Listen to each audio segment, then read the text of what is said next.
Hello, high severe. পাগল আপনি, পাগল? এই রাস্তার পাশে কি এভাবে শুয়ে থাকে? আমার জীবন মরণ সমস্যা চলতেছে, আপনি আমাকে ফাজিল বলতেছেন? আপনি মেয়েদের কাপড় এখানে শুয়ে আছেন কেন? কি করব, ওই যে বিজয়পুর যাব, মাঝ রাস্তায় আমার গাড়িটা নষ্ট হয়ে গেছে।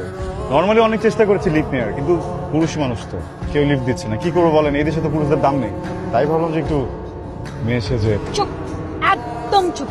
মরার অনেক উপায় আছে, আপনারা আমার গাড়ির সামনে পড়তে হলো। হ্যাঁ তাই তো, মরার তো আসলে অনেক উপায় আছে। আপনাদের আল্লাহ, আপনাকে তো একটা কথাই বলা হয়নি। আমি কিন্তু এই মাত্র একবার মরে গেছিলাম। মানে? কথা আছে না, প্রেমের মরা জলে ডোবে। চুপ, একদম চুপ। গান গেতে আসছে। এখন অ্যাক্সিডেন্ট হলে কি হতো? হ্যাঁ, উপরে যে গান দিতেন, ফাজিল কোথাকার। যত সব ফালতু।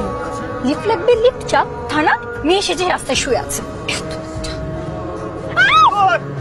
Sorry sorry sorry sorry sorry, please আপনি শর্ট করবেন না, প্লিজ শর্ট করবেন না।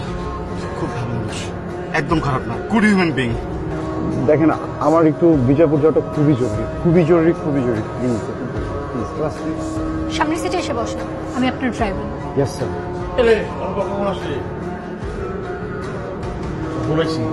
মাত্র ভাইয়া। ভালো আছিস? জি ভালো আছি। ও কি বললো, সত্যি নাকি? না ভাইয়া, একদম সত্যি না। অনেক বড় একটা মৃত্যু। রাস্তায় অনেক রকম নাটক করে এখানে এসেছে। একদম সত্যি বলেন। ও নাকি বলতেছ তুই নাকি ওর অনেক উপকার করছিস? কি রে সাহেব, তুই মিথ্যা কথা বললি?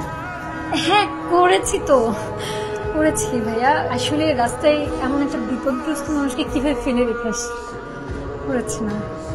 ও আরেকটা কথা বলছে, তোরে বললো কি, মানে আমি নাকি একদিন তোরে ভাবি রাখবো, মানে এটা বুঝলাম না। সাবধান সাবধান।